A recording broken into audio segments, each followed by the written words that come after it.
chez Tchiroyen, sans évoquer quelques anciens, et notamment Claudie, ton papa, Jean-Pierre, qui a quand même marqué l'histoire du tout-terrain. Alors, je crois qu'il était forgeron, ton papa.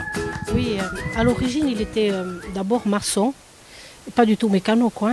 Et après, il a acheté une maison à Sougis et il a construit un atelier un peu plus tard. Et voilà, c'est comme ça. Il s'est mis à faire de la mécanique. Et il avait aussi une passion, je suppose, qui est arrivée très vite et naturellement, c'est la course auto. Oui, en fait, comme ils étaient issus du hameau de Sougis, ils allaient à l'école à pied. Et un jour, ils s'étaient dit, dès qu'ils ont pu, ils ont trafiqué des voitures voilà, pour pouvoir ne plus aller à pied, quoi.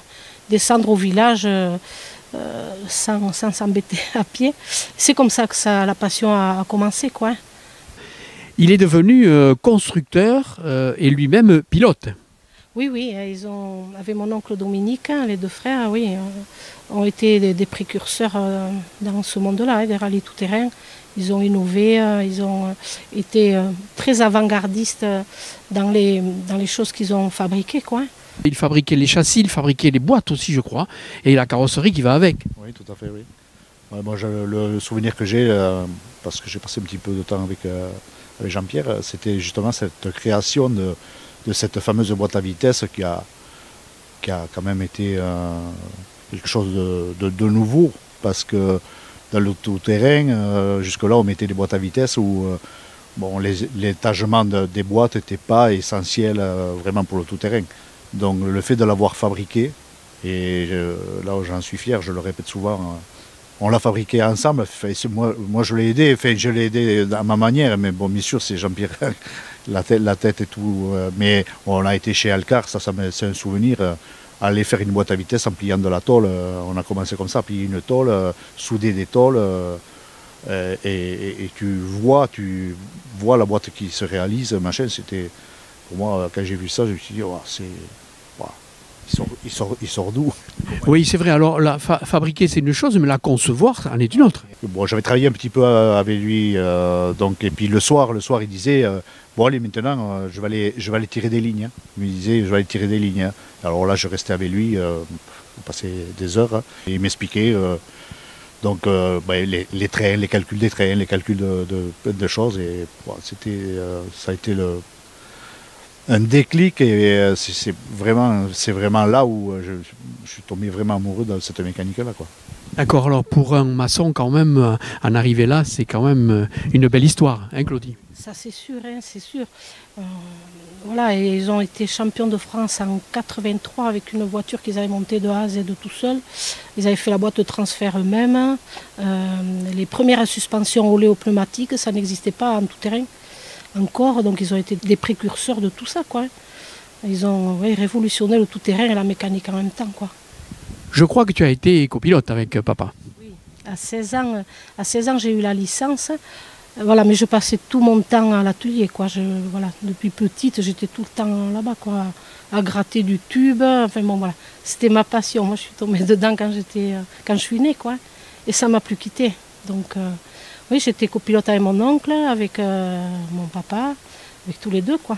Et ensuite, il a laissé le volant aussi à d'autres. Il a confié ses voitures à d'autres. Oui, il a confié ses voitures. Mon frère a fait un rallye avec Daniel, un rallye des cimes, avec une des voitures qu'il avait fabriquées.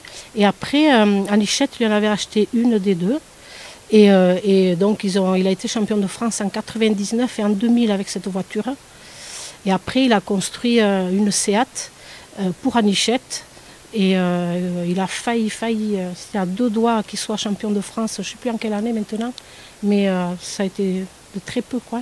Oui, tout le monde se souvient de cette magnifique voiture jaune, et pour la petite histoire, j'avais eu l'autorisation d'entrer dans l'atelier de Jean-Pierre Bidard pour voir la construction de cette voiture.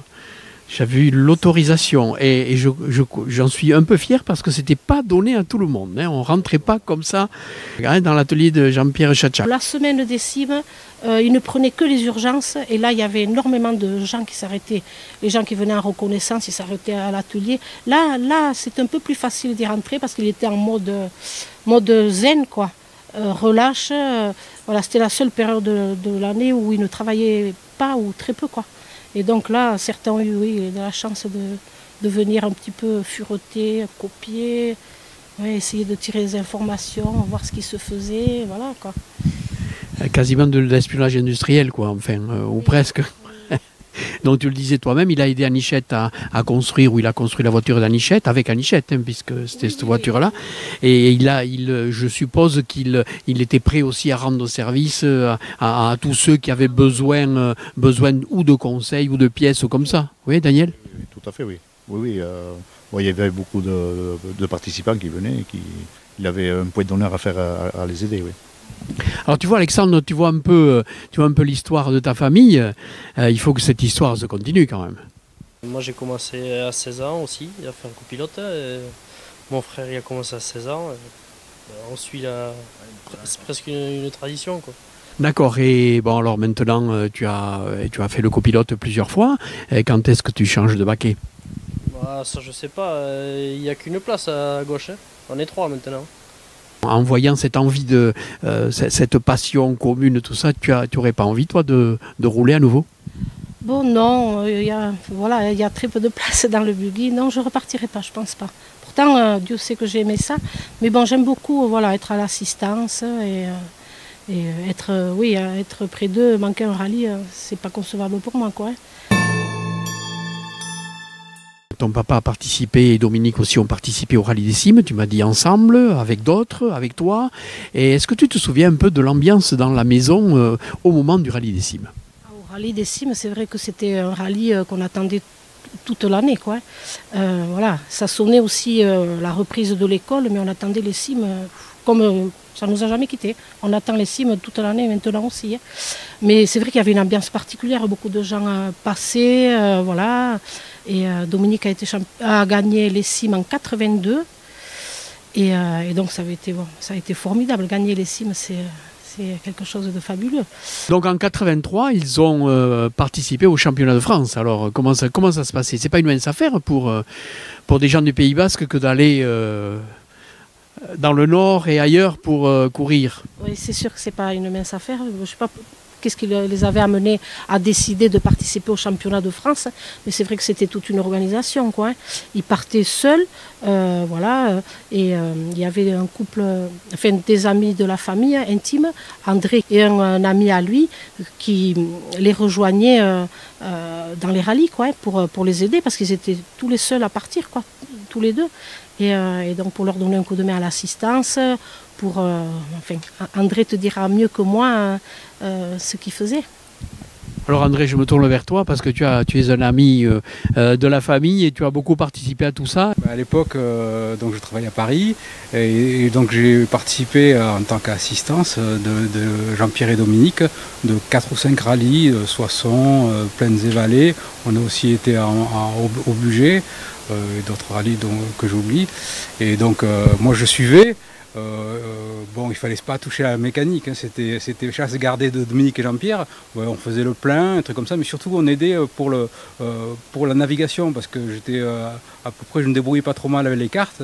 Donc quand on arrivait dans un endroit, il fallait trouver les spéciales, trouver les itinéraires, les guider, parce qu'ils faisaient pas de reconnaissance.